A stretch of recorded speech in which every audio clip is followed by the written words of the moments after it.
Hi, hello, வணக்கம். Welcome back to Trend Breakers Academy.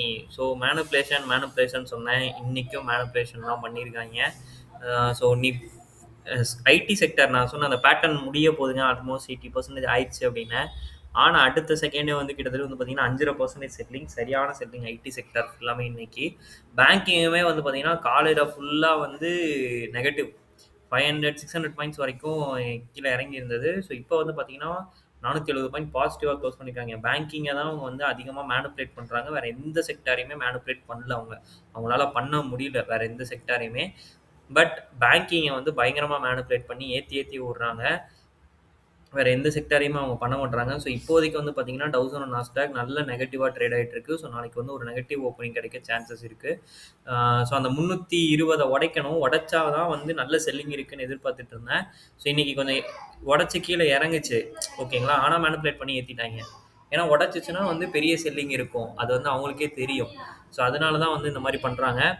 So 23,320 கிட்ட நாளைக்கு ஓப்பன் ஆக போகுது. மார்னிங் வந்து மூவ்மெண்ட் இல்லை சுத்தமாக.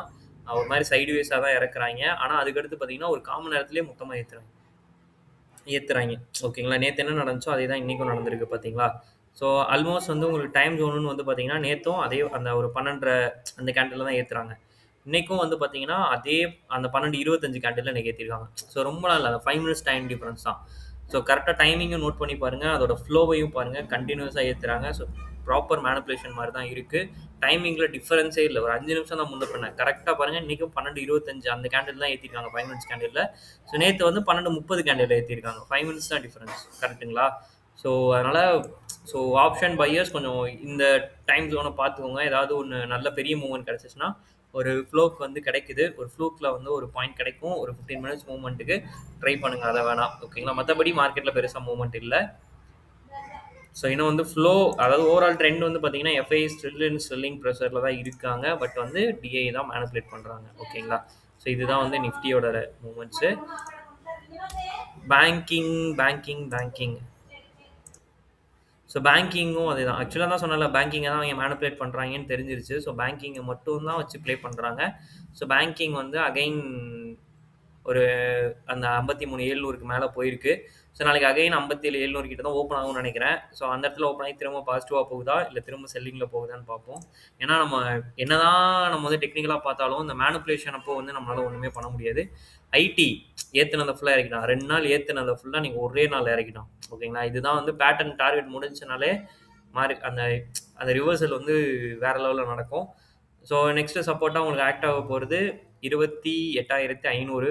ஸோ அதை பிரேக் பண்ணுச்சுன்னா கொஞ்சம் கஷ்டம் தான். திரும்ப அகைன் ஒரு சின்ன செல்லிங் போகும் ஐடி. ஏன்னா இன்றைக்கி உங்களுக்கு வந்து பார்த்திங்கன்னா வார் நியூஸ் வேறு வந்திருக்கு. ஸோ அட்டாக்ஸ் நடந்திருக்கு. யூஎஸ் வந்து ஈரான் அட்டாக் பண்ணதாகவும் ஈரான் வந்து ஈரானோட போர்ட்டில் இருக்க ஃப்ரான்ஸோட ஒரு ஷிப்பை வந்து அட்டாக் பண்ண மாதிரியும் ஒரு நியூஸஸ் வந்திருந்தது. ஸோ அதுவும் இம்பேக்ட் தான். ஹெச்டிஎஃப்சி பேங்க் ஆனால் என்னென்னா இவங்க பண்ணுறாங்க. ஆனால் ஹெவி வெயிட்ஸை பண்ணுற மாதிரி தெரில. இப்போ ஹெச்டிஎஃப்சிலாம் ஹெவி வெயிட்ஸ் தான். அதில் வந்து அவங்க மேனிப்புலேஷன் பண்ணுற மாதிரி தெரில. பெரிய மூவ்மெண்ட் இல்லை. ரிலையன்ஸ்லேயும் அதே மாதிரி பாருங்கள். அந்த சைடு வேஸில் தான் இருக்குது. ட்ரெண்டை வந்து பிரேக் பண்ணி கீழே வந்துட்டு சைடு வேஸில் தான் இருக்கே தவிர பெரிய மூவ்மெண்ட் கொடுக்க மாட்டேங்குது. இதில் வந்து மேனிப்புலேஷன் நடக்கலை. பட் ஆனால் எதை மேனிப்புலேஷன் பண்ணுறாங்க. ஓகேங்களா. ஏன்னா 1000 பாயிண்ட் வந்து பேங்கிங் ஏறி இருக்குது அப்படின்னாலே உங்களுக்கு ஆல்மோஸ்ட் வந்து பேங்கிங்கில் வந்து ஹெவி வெயிட்ஸில் இருக்கிறது வந்து ஹெச்டிஎஃப்சி தான்.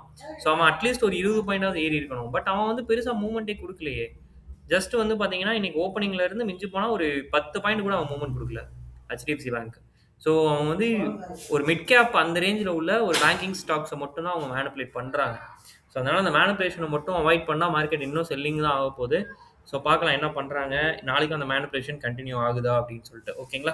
ஓகே, நிறைய பேர் வீடியோஸ் பார்க்குறீங்க. உங்களுக்கு யூஸ்ஃபுல் கனெக்ட் போகிறவங்க ட்ரெண்ட் பிரேக்கர்ஸ் அகாடமி வரைக்கும் நீங்கள் சப்ஸ்கிரைப் பண்ணல அப்படின்னா சப்ஸ்கிரைப் பண்ணிக்கோங்க. தேங்க்யூ ஃபார் வாட்சிங்.